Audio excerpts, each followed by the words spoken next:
Kita ini adalah Paskah yang pertama bagi saya di sini.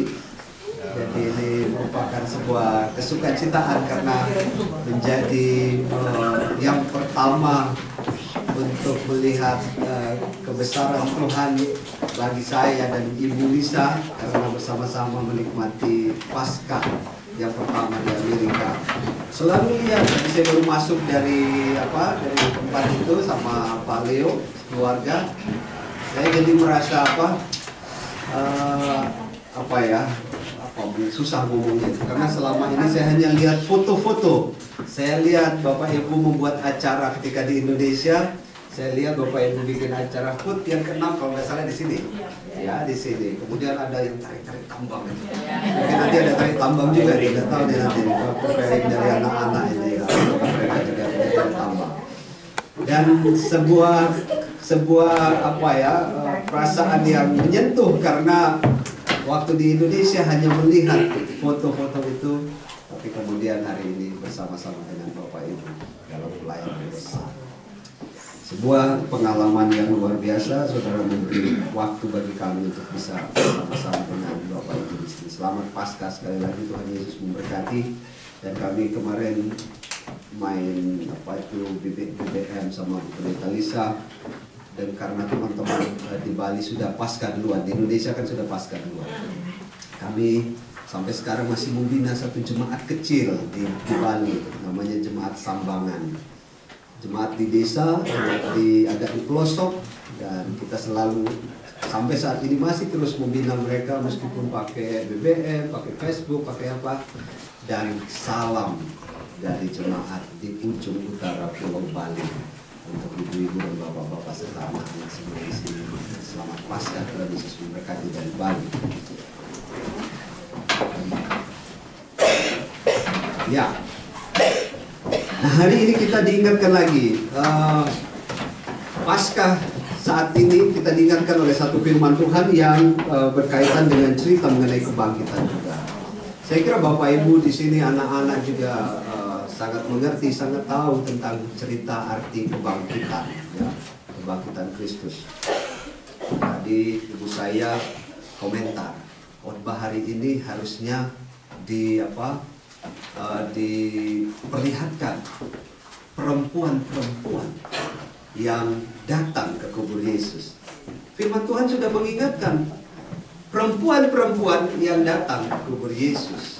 Alkitab mencatat bagaimana mengangkat batu yang besar. Bisa enggak? Kita selalu melupakan peran perempuan dalam kebangkitan Kristus.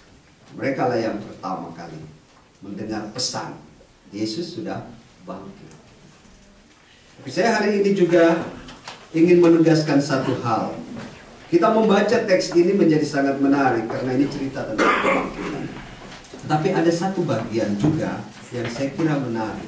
Tetapi sekarang pergilah, ayat yang ke-7.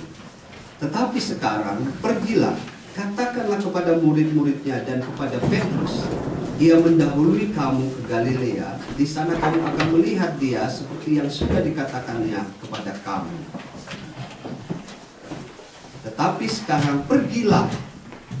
Jadi orang muda yang berpakaian putih itu bilang kepada perempuan-perempuan ini, tetapi sekarang pergilah, katakanlah kepada murid-muridnya dan kepada Petrus, ia mendahului kamu ke Galilea. Di sana kamu akan melihat dia seperti yang sudah dikatakannya kepada kamu. Apa yang istimewa dari teks ini? Seperti saya bilang, pesan ini datang pertama kepada perempuan, menjadi istimewa. Karena perempuanlah yang pertama kali menerima pesan ini. Laki-lakinya di mana ini? Tidur. Murid-murid tidur kelihatannya di semua ini. Perempuan bangun pagi-pagi dan melihat kubur Yesus. Tapi apa yang istimewa sekali lagi dari teks ini? Adakah Bapak Ibu yang melihat yang istimewa dari teks ini? Yang mengatakan itu Yesus sendiri. Yang mengatakan itu Yesus sendiri. Ya, menjadi istimewa bisa jadi. Tapi perkataan ini disampaikan oleh seorang muda yang berpakaian putih. Apakah itu Yesus? Malek. Orang banyak kenal. Istimewa karena disampaikan oleh seorang Ada yang istimewa yang lain dari teks ini. Saudara membaca ini, begitu lewatnya teks ini, padahal begitu istimewanya ayat ke-7 ini. Katakanlah kepada Petrus. Saya senang sekali ini diucapkan oleh seorang wanita. Berarti pesannya nyampe, ya. Pesannya nyampe. Katakanlah kepada apa? Murid-muridnya dan kepada apa beda murid-murid dan Petrus? Petrus adalah bagian dari murid-murid, tetapi penulis Markus menjadi istimewa mengatakan katakanlah kepada murid-murid dan kepada Petrus. Ada apa dengan Petrus? Kita sudah tahu ceritanya. Berapa kali dia menyangkal? 3 kali dia menyangkal. Siapa yang membuat dia, bukan siapa, tetapi mengapa? Bukan mengapa. Dia bertemu siapa? Dan siapa yang menanyakan dia sampai dia menyangkal? Perempuan juga. Perempuan katakan, kamu kan yang bersama-sama dengan dia. Petrus bilang, oh bukan. Bukan saya. Kalau saudara baca bagian itu, akulah, apakah engkau yang bersama-sama dengan Yesus? Kalau baca ayat 68 sebelumnya itu dari pasal 14 dikatakan, apakah engkau bersama-sama? Itu sekali, itu yang pertama. Yang kedua, ketemu lagi dengan perempuan yang adalah hamba dari imam besar.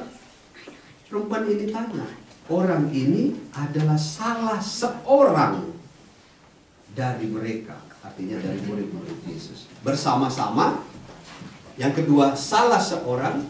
Kemudian setelah perempuan hamba imam besar ini mengatakan itu kepada Petrus, kemudian orang yang ada di sekitarnya, bukan lagi perempuan, tetapi orang yang ada di sekitarnya katakan, engkau ini pasti salah seorang dari mereka. Saudara lihat ya, perempuan menanyakan itu kepada Petrus, kemudian orang banyak yang ada di sekitarnya menanyakan itu kepada Petrus. Jadi Petrus ini punya masalah rupanya. Pada waktu dia menyangkal Yesus, apa yang terjadi dengan murid-muridnya? Memang tidak diceritakan dalam Alkitab. Bayangkanlah kalau saudara atau kita semua sekarang adalah murid Yesus. Tiba-tiba ada salah seorang yang menyangkal. Apa yang kita lakukan biasanya? Menyangkal Yesus atau menyangkal pimpinannya. Tadi marah. Kita marah, kamu pengkhianat. Kita kan sudah jadi satu kesatuan selama ini, sudah susah senang sama-sama. Kamu berkhianat, marah kepada Petrus. Ada yang lain? Kecewa. Saya kecewa kepada Petrus. Betapa kita memperjuangkan supaya kita bisa bersama-sama selama ini, tapi kamu menyangkal Yesus. Saya kecewa. Saya marah. Kecewa, marah. Apa lagi? Musuhan. Saya memusuhi dia. Oh, ajar itu. Kita harus hilangkan dia dari komunitas kita. Itu musuh kita sekarang. Dia bukan lagi bagian dari kita. Dia musuh kita. Kecewa, marah, memusuhi dia.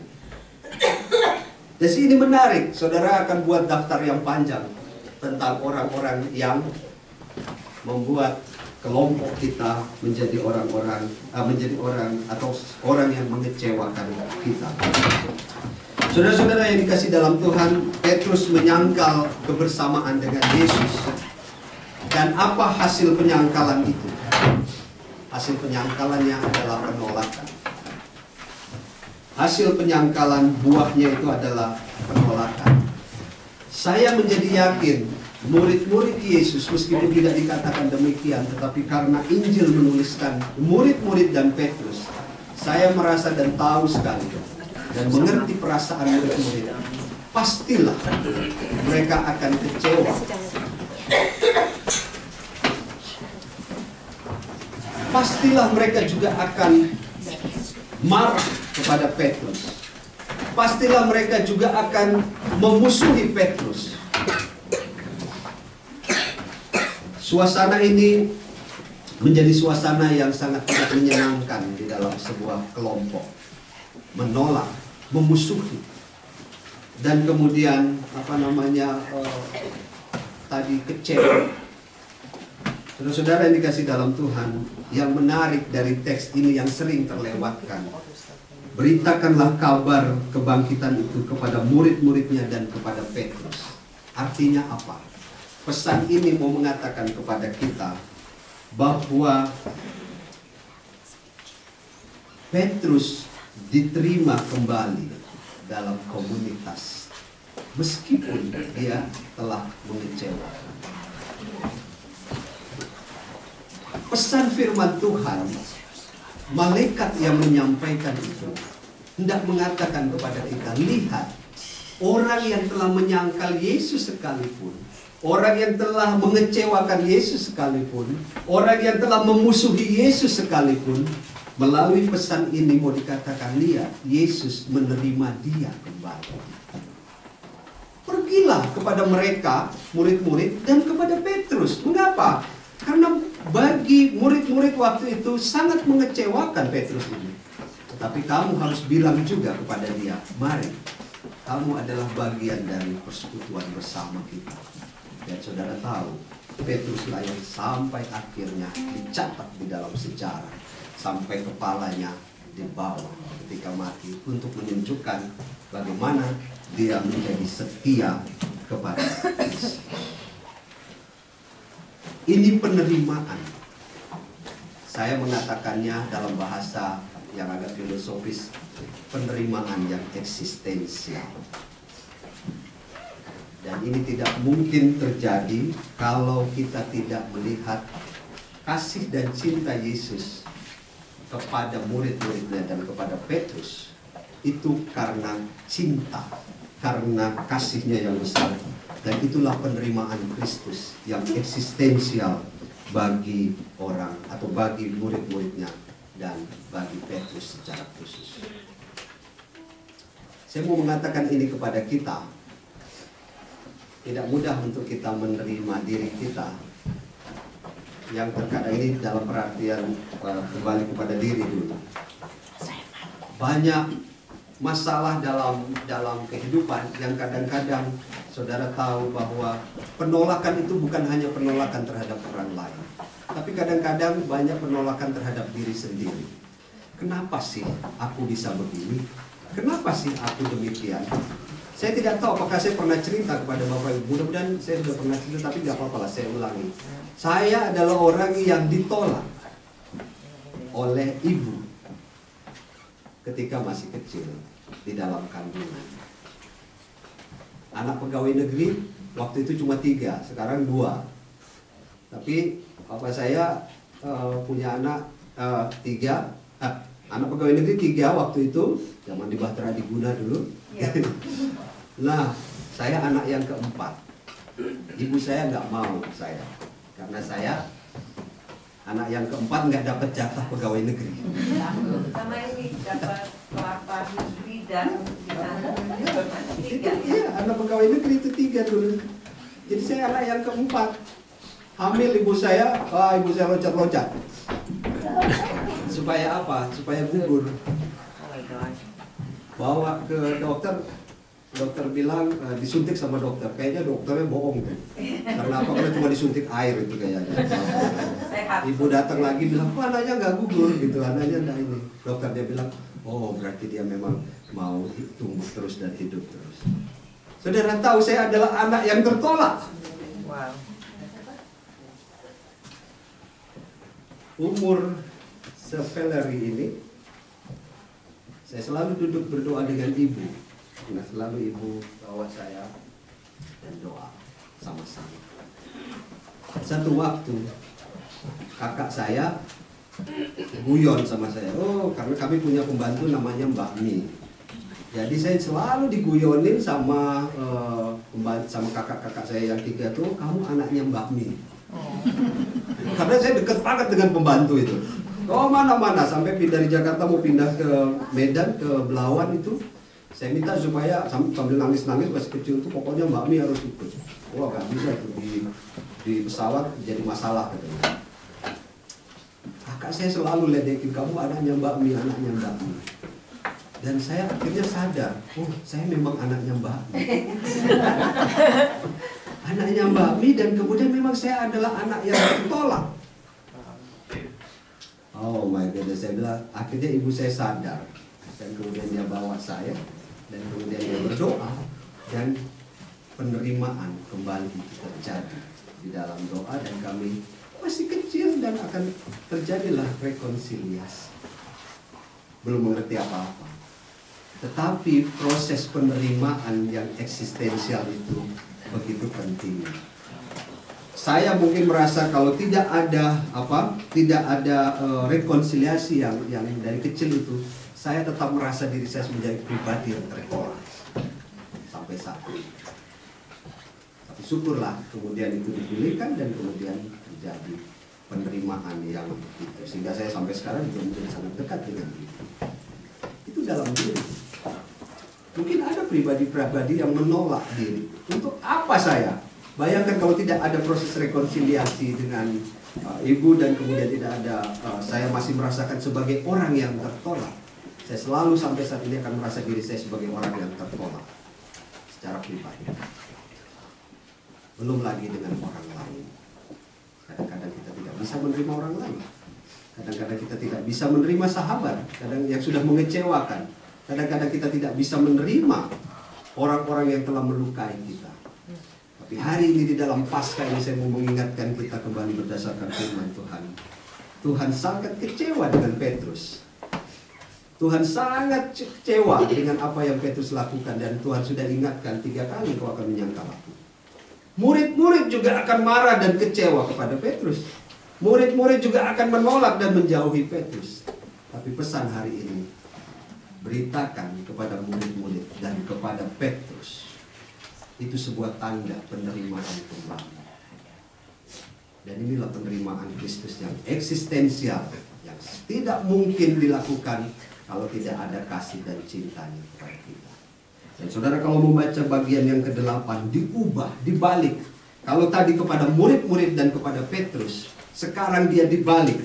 Dengan singkat, mereka sampaikan semua pesan itu kepada siapa? Lebih dulu kepada Petrus dan teman-temannya. Saudara lihat ya perubahannya ya. Dari murid-murid kepada Petrus. Petrus seolah-olah masih di dalam posisi yang kedua. Tapi di ayat ke-8 dia rubah. Markus merubah kepada Petrus dan kepada teman-temannya. Mau menandakan apa ini? Betapa pentingnya arti penerimaan itu bagi semua orang, khususnya bagi teman-teman dalam arti murid-murid Yesus dan Petrus secara khusus. Ini renungan Paskah bagi kita. Saya tidak akan mengajar saudara tentang arti penerimaan. Tapi kalau Yesus bisa menerima kembali Petrus, orang yang begitu menyakiti hatinya, hari ini itu menjadi renungan bagi kita. Untuk menerima diri kita, tapi juga untuk bisa menerima sesama kita. Selamat Paskah.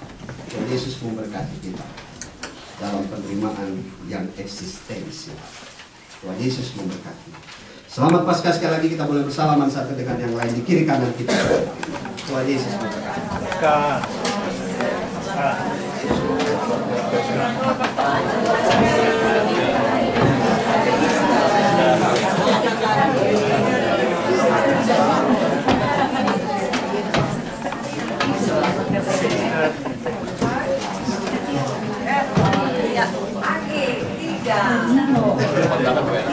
Saudara, saya mengajak kita untuk berdiri bersama-sama. Kita mau bersuka cita.